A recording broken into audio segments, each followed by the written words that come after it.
Prasanth here. Today my topic is electron affinity and electronegativity. तो first of all definition की बात करते हैं. Electron affinity, my dear son, amount of energy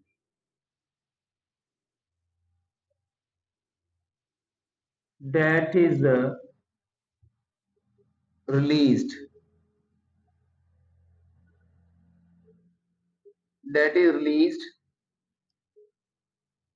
when one electron is added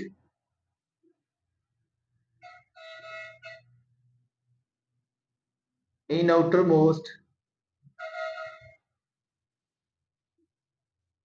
shell of an isolated atom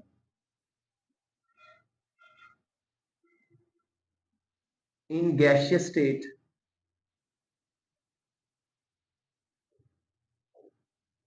So my dear son, amount of the energy that is released when one electron is added in outermost shell of an isolated atom in gaseous state. तो example के हवाले से देखें तो my dear sun, fluorine में अगर हम एक इलेक्ट्रॉन ऐड करें, इसका एटॉमिक नंबर है 9, तो 2 7 हो जाएंगे आउटरमोस्ट शेल में, और एक इलेक्ट्रॉन के एडिशन के बाद ये फ्लोराइड आयन बन जाएगा. इस तरह इसकी आयनाइजेशन हो गई. और माय डियर सन, इसकी जो इलेक्ट्रॉन अफिनिटी वैल्यू है वो है, इलेक्ट्रॉन अफिनिटी वैल्यू है -322 किलो जूल पर मोल. तो अब ये after addition of one electron, my dear son, ये नोबल गैसेस नियॉन जैसा हो गया. और इसी तरह क्लोरीन की बात करें तो एटॉमिक नंबर 17 है, 17 है 287. After addition of one electron, its electronic configuration will be changed. Chloride ion is formed 288. Its electron affinity value is -349. तो माय डियर सन, क्लोरीन की इलेक्ट्रॉन एफिनिटी वैल्यू जो है वो नेगेटिव, तो जस्ट एक्सोथर्मिक प्रोसेस को indicate कर रहा है. आप वैल्यू देखें, 322 है, 349 है. क्लोरीन की electron affinity value higher than fluorine है. आगे जाके बताएंगे ऐसा क्यों है. तो फर्स्ट ऑफ ऑल तो आगे नेक्स्ट बात करते हैं कि जो इलेक्ट्रॉन एफिनिटी है वो, माय डियर सन, आयनाइजेशन जो एनर्जी है वो एक जो आयनाइजेशन एनर्जी वो भी एक आयनाइजेशन प्रोसेस है. इलेक्ट्रॉन एफिनिटी भी एक आयनाइजेशन प्रोसेस है. याद रखें, जो आयंस बनते हैं वो मेटल का भी हो सकता है, वो नॉन मेटल का भी, लेकिन नॉन मेटल ज्यादातर इलेक्ट्रोनेगेटिव होने की वजह से एनाइन देती है, और जो मेटल्स होती है वो ज्यादा इलेक्ट्रोपॉजिटिव होने की वजह से कैटायन जो है वो फॉर्मेशन करती है. तो इलेक्ट्रॉन एफिनिटी आयनाइजेशन प्रोसेस भी है, ये रिडक्शन प्रोसेस भी है. Reduction process, addition of electron, तो addition of electron is also called reduction. तो आयनाइजेशन प्रोसेस, रिडक्शन प्रोसेस, ये माय डियर सन एंडोथर्मिकली भी हो सकता है और एक्सोथर्मिक भी हो सकता है. तो ये भी क्लियर कर लें कि फर्स्ट इलेक्ट्रॉन अफिनिटी जो है वो एक एक्सोथर्मिक प्रोसेस है. उसकी रीजन क्या है, ये शॉर्ट क्वेश्चन भी आता है. एक्चुअली जब हम फ्लोरीन में फर्स्ट इलेक्ट्रॉन ऐड करते हैं, या ऑक्सीजन की बात कर लेते हैं, ऑक्सीजन में जब हम एक इलेक्ट्रॉन ऐड करते हैं तो my dear son, electron, incoming electron जो है वो is added in a neutral atom. तो इसका एटॉमिक नंबर 2 जो है वो 8 है, तो 2 6 हो जाएंगे. तो after addition of one electron, oxygen जो है वो यूनिट नेगेटिव आयन बन जाएगा और इलेक्ट्रॉनिक कन्फिग्रेशन हो जाएगी 2 6 के बाद after addition of one electron 2 7. तो यहाँ पे जो एनर्जी रिलीज होती है, electron affinity value, first electron affinity value वो -141 किलो जॉल पर मोल होगी. माय डियर सन, यहाँ पे न्यूट्रल एटम में आप एक इलेक्ट्रॉन ऐड कर रहे हैं, और सेकंड जो इलेक्ट्रॉन अफिनिटी है या थर्ड इलेक्ट्रॉन अफिनिटी है, हायर इलेक्ट्रॉन अफिनिटी जितनी भी है वो एंडोथर्मिक प्रोसेस होता है. ये अक्सर क्वेश्चन भी आता है कि why second electron affinity of an element is usually positive. तो आप बताओगे कि ये एक एंडोथर्मिक प्रोसेस है. रीजन इज दैट कि आप ऑक्सीजन जो यूनि नेगेटिव आयन है उसमें जब आप सेकंड इलेक्ट्रॉन ऐड करोगे तो इनकमिंग इलेक्ट्रॉन और नेगेटिव जो आयन है इनके दरमियान एक रिपल्शन होगी, जिसको मिनिमाइज करने के लिए आप सिस्टम को एनर्जी देते हैं. तो जब सिस्टम एनर्जी अब्सॉर्ब करेगा देन रिलीज करेगा, ओवरऑल एनर्जी भी कम होगी. और यहाँ पे सिस्टम को आप एनर्जी देते हो तो ये एंडोथर्मिक प्रोसेस होगा. तो ऑक्सीजन पे चार्ज क्या आ जाएगा माय डियर सन, -2 आ जाएगा. इलेक्ट्रॉनिक कन्फिग्रेशन 2 7 से चेंज होने के बाद 2 8 हो जाती है और ये नियॉन जैसा हो जाता है। इसकी सेकंड जो इलेक्ट्रॉन अफिनिटी है EA2 वो होगी +780 किलो जॉल पर मोल। तो माय डियर सन आपने देखा कि higher electron affinity endothermic process है, लोअर इलेक्ट्रॉन अफिनिटी यानी यूनी इलेक्ट्रॉन जो इलेक्ट्रॉन एक्टिविटी है वो एक्सोथर्मिक प्रोसेस है। Next my dear son point to be noted that कि जो आयनाइजेशन एनर्जी है हमेशा जो थर्ड आयनाइजेशन एनर्जी है वो higher than second and after then that first होगा, जो ऑर्डर है आयनाइजेशन एनर्जी के हवाले से। लेकिन इलेक्ट्रॉन अफिनिटी में ऐसा नहीं है, फर्स्ट जो इलेक्ट्रॉन अफिनिटी वैल्यू है वो ज्यादा होती है after then second, and second electron affinity value जो है वो higher than third electron affinity होती है। तो इलेक्ट्रॉन अफिनिटी का जो ऑर्डर है वो आयनाइजेशन एनर्जी से टोटली डिफरेंट होता है। आगे बढ़ते हैं जी dear sir. Next by dear students factors की बात करते हैं इलेक्ट्रॉन अफिनिटी के हवाले से। फैक्टर्स सबसे पहले nuclear charge. Dear sir nuclear charge जो है वो इलेक्ट्रॉन अफिनिटी के डायरेक्टली प्रोपोर्शनल है। जितना न्यूक्लियर चार्ज जो है वो ज्यादा होगा उतनी इलेक्ट्रॉन अफिनिटी भी ज्यादा होगी। और point to be noted that कि जब हम ग्रुप्स की बात करेंगे तो वहां पे इफेक्टिव न्यूक्लियर चार्ज डिक्रीज होता है, जिसकी वजह से इलेक्ट्रॉन अफिनिटी भी कम हो जाती है। लेकिन अगर मैं पीरियड की बात करूं तो पीरियड के लिए हम न्यूक्लियर चार्ज वर्ड यूज करते हैं और ग्रुप्स के लिए इफेक्टिव न्यूक्लियर चार्ज। तो second one factor that is responsible for variation in electron affinity is atomic size. तो किसी भी एटम का जो साइज है वो जितना छोटा होगा उतनी उसकी इलेक्ट्रॉन को जो है इलेक्ट्रॉन के लिए अट्रैक्शन ज्यादा होगी, तो उसकी इलेक्ट्रॉन अफिनिटी भी ज्यादा होगी। साइज छोटा होगा तो शेल न्यूक्लियस के करीब होगा, न्यूक्लियस के लिए अट्रैक्शन ज्यादा होगी तो इलेक्ट्रॉन अफिनिटी भी ज्यादा होगी। तो my dear sir next shielding fact के हवाले से बात करें तो नंबर ऑफ शेल्स बढ़ने से शील्डिंग फैक्ट क्या होता है जी, न्यूक्लियस के गिर्द नंबर ऑफ शेल्स बढ़ने से न्यूक्लियस और आउटरमोस्ट शेल के दरमियान जो डिस्टेंस है वो ज्यादा हो जाता है। तो डियर सन न्यूक्लियर जो फोर्स ऑफ अट्रैक्शन है, न्यूक्लियर जो अट्रैक्शन है वो डिस्टेंस ज्यादा होने से कम हो जाती है। तो न्यूक्लियस और आउटरमोस्ट शेल के दरमियान डिस्टेंस जितना ज्यादा होता जाएगा न्यूक्लियर जो अट्रैक्शन है इलेक्ट्रॉन के लिए वो उतनी ही कम होती जाएगी, तो इलेक्ट्रॉन अफिनिटी भी कम होती जाएगी। तो शील्डिंग फैक्टर इलेक्ट्रॉन अफिनिटी के क्या हुआ my dear son, inversely proportional है। इलेक्ट्रॉनिक कन्फिग्रेशन जितनी ज्यादा स्टेबल होगी, जैसे यहाँ पे देखें कि अगर स्टेबिलिटी के हवाले से बात करें तो कंप्लीटली फिल्ड जो इलेक्ट्रॉनिक कन्फिग्रेशन होती है वो ज्यादा स्टेबल है than half filled and after then partially filled. Completely filled जो है my dear son, completely filled के हवाले से अगर मैं बात करूं तो जो नियॉन है वो कंप्लीटली फिल्ड में आता है।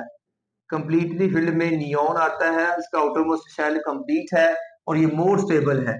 तो और इनकी जो इलेक्ट्रॉन अफिनिटी वैल्यू है नियॉन की, जो इलेक्ट्रॉन अफिनिटी वैल्यू है वो 0 होगी। इसी तरह से माय डियर सन जो सेकंड ग्रुप है मैग्नीशियम है, तो outer most shell s 2 electron की कमोडेशन कर चुका है भाई, एस में मैक्सिमम 2 इलेक्ट्रॉन ही होते हैं। तो मैग्नीशियम की इलेक्ट्रॉन अफिनिटी भी सेकंड ग्रुप एलिमेंट्स की इलेक्ट्रॉन अफिनिटी भी 0 है और नोबल गैसेस की इलेक्ट्रॉन अफिनिटी भी 0 है। और माय डियर सन जितना ज्यादा इलेक्ट्रॉनिक कन्फिग्रेशन स्टेबल होगी, जितनी स्टेबिलिटी ज्यादा होगी, याद रखें उतनी इलेक्ट्रॉन अफिनिटी जो है वो कम होगी। स्टेबल जो इलेक्ट्रॉनिक कन्फिग्रेशन होती है वो आने वाले इलेक्ट्रॉन के लिए कम अट्रैक्शन शो करेगा क्योंकि वो ऑलरेडी स्टेबल है, और जिसकी स्टेबिलिटी कम है उसकी आने वाले इलेक्ट्रॉन के लिए जो अट्रैक्शन है वो ज्यादा होगी, उसकी इलेक्ट्रॉन अफिनिटी ज्यादा होगी। इसको जरा अच्छी तरह से समझ लें।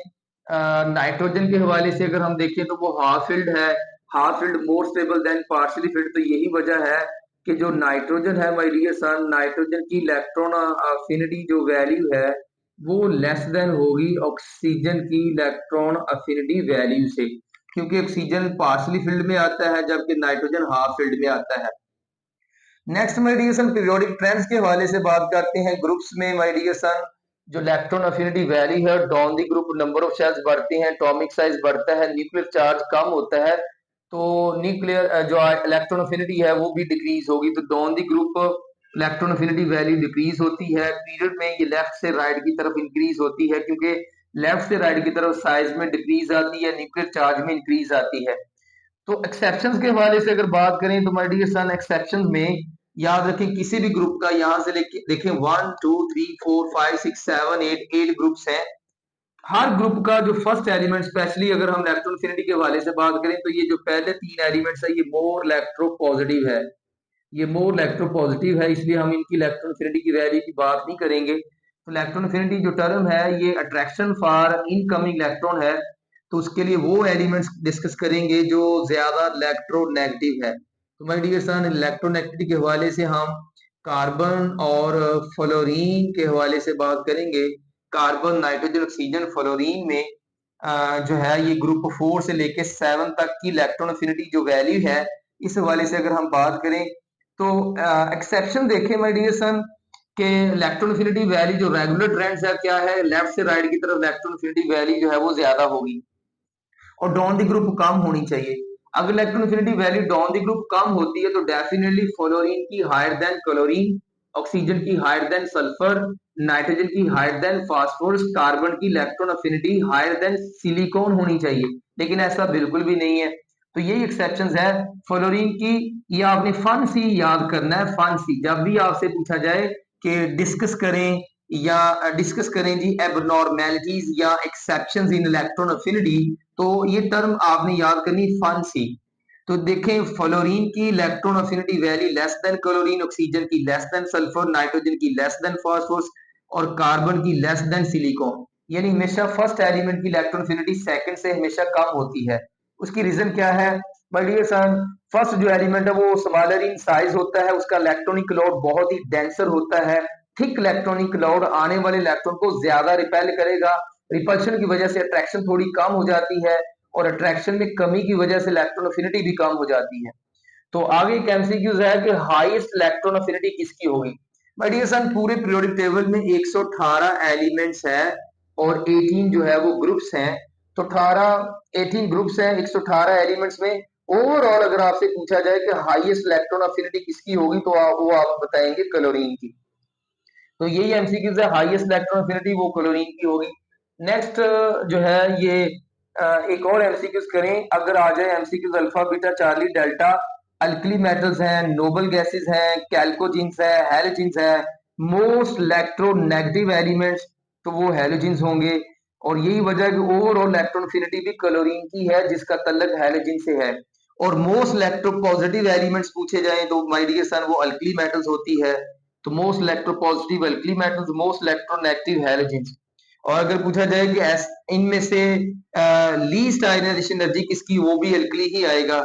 और अगर पूछा जाए कि हाईएस्ट जो आयनाइजेशन एनर्जी है तो वो माय डियर सन फिर नोबल गैसेस आएगा। नोबल गैसेस में स्पेशली पूरे पीरियोडिक टेबल में सबसे ज्यादा जो आयनाइजेशन एनर्जी है वो हीलियम की है, वो हीलियम की है। और सबसे कम जो आयनाइजेशन एनर्जी है वो अल्कली की है, स्पेशली सीजियम की। तो सीजियम की आयनाइजेशन एनर्जी सबसे कम है और नोबल गैसेस में हीलियम की सबसे ज्यादा है। मोस्ट रिएक्टिव एलिमेंट्स अल्कली है और लीस्ट स्टेबल भी अल्कली है और most stable elements noble gases है और मोस्ट इलेक्ट्रोनेगेटिव एलिमेंट्स हैलोजेंस है। आगे हमारा टॉपिक जो है वो माय डियर सन, जी डियर स्टूडेंट्स, नेक्स्ट जो टॉपिक है वो है हमारा इलेक्ट्रोनेगेटिविटी। जो पॉलिंग स्केल के मुताबिक पॉलिंग ने जो है वो जो कंसेप्ट है, ये जो टर्म है इलेक्ट्रोनेगेटिविटी को इंट्रोड्यूस की है। इसके लिए एक स्केल है जिसे पॉलिंग स्केल कहते हैं। पॉलिंग स्केल के मुताबिक मोस्ट इलेक्ट्रोनेगेटिव जो एलिमेंट है वो फ्लोरीन है। तो सबसे ज्यादा जो हाईएस्ट वैल्यू है वो मोस्ट इलेक्ट्रोनेगेटिव एलिमेंट फ्लोरीन है। इलेक्ट्रोनेगेटिविटी के हवाले से फ्लोरीन है, इलेक्ट्रॉन अफिनिटी के हवाले से मैंने बताया था कि क्लोरीन है। तो चलें डेफिनेशन की बात करते हैं। इलेक्ट्रोनेगेटिविटी डेफिनेशन क्या है जी? टेंडेंसी है, टेंडेंसी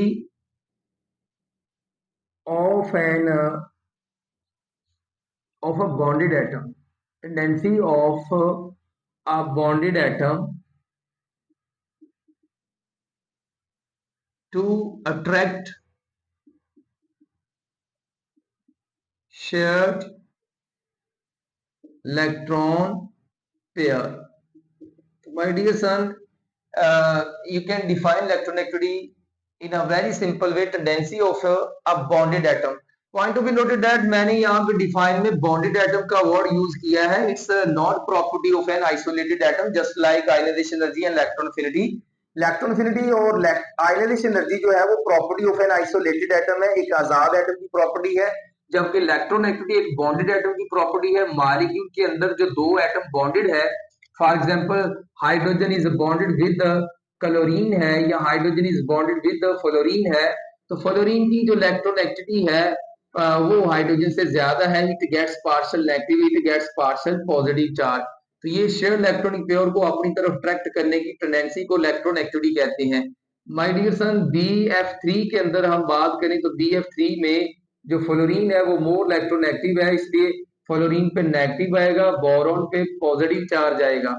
लेकिन अगर हम बात करें BH3 के हवाले से तो BH3 में my dear son boron is more electronegative than hydrogen, तो ये नेगेटिव आएगा और हाइड्रोजन पे पॉजिटिव आएगा। तो इस तरह से electronegativity tendency of bonded atom to attract share electronic pair, और फैक्टर्स इसमें इलेक्ट्रोनेगेटिविटी जो है वो एटॉमिक साइज की इन्वर्सली है। जितना एटॉमिक साइज कम छोटा होगा, कम होगा, उतनी इलेक्ट्रोनेगेटिविटी ज्यादा होगी। इलेक्ट्रोनेगेटिविटी न्यूक्लियर चार्ज के डायरेक्टली है, जितना न्यूक्लियर चार्ज ज्यादा होगा उतनी इलेक्ट्रोनेगेटिविटी भी ज्यादा होगी। My dear son, electronegativity shielding effect की इन्वर्सली है, जितने नंबर ऑफ शेल्स ज्यादा होंगे शील्डिंग इफेक्ट ज्यादा होगा, साइज बड़ा होता जाएगा, रेडियस बढ़ता जाएगा, और जो है वो एटम की शेयर इलेक्ट्रॉन को अपनी तरफ अट्रैक्ट करने की टेंडेंसी कम होती जाएगी।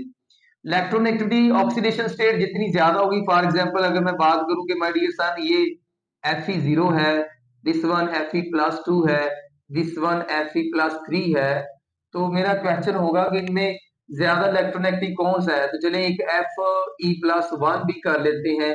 ये यूनि इलेक्ट्रोपॉजिटिव है, ट्राई इलेक्ट्रोपॉजिटिव है, डाई इलेक्ट्रोपॉजिटिव है और ये न्यूट्रल है। तो इनमें मोस्ट इलेक्ट्रोनेगेटिव जो है वो Fe+3 होगा, क्योंकि जितनी ऑक्सीडेशन स्टेट ज्यादा होगी उतने ही वो एलिमेंट ज्यादा इलेक्ट्रोनेगेटिव हो जाता है। और s ऑर्बिटल करैक्टर हाइब्रिडाइजेशन याद रखें माय डियर सन, sp3 है, sp2 है और sp है। तो sp के अंदर जो percentage of s orbital character है वो 50% है, sp2 के अंदर 33% है, sp3 में ओनली 25% है। तो s ऑर्बिटल करैक्टर जो है जब 50% होगा तो वो सबसे ज्यादा इलेक्ट्रोनेगेटिव होगा। मतलब एसिटाइलीन की बात अगर मैं करूं तो माय डियर सन वहां पे जो कार्बन है वो ज्यादा इलेक्ट्रोनेगेटिव है।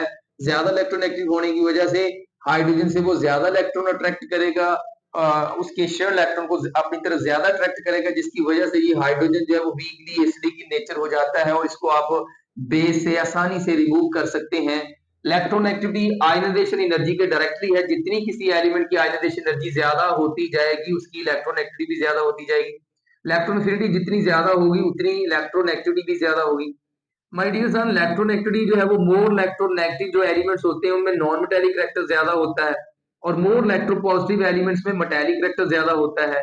तो जिनमें मेटेलिक करैक्टर ज्यादा होते हैं उनकी टेंडेंसी टू लूज इलेक्ट्रॉन ज्यादा होती है, गेन करने की टेंडेंसी कम होती है या अट्रैक्ट करने की टेंडेंसी कम होती है।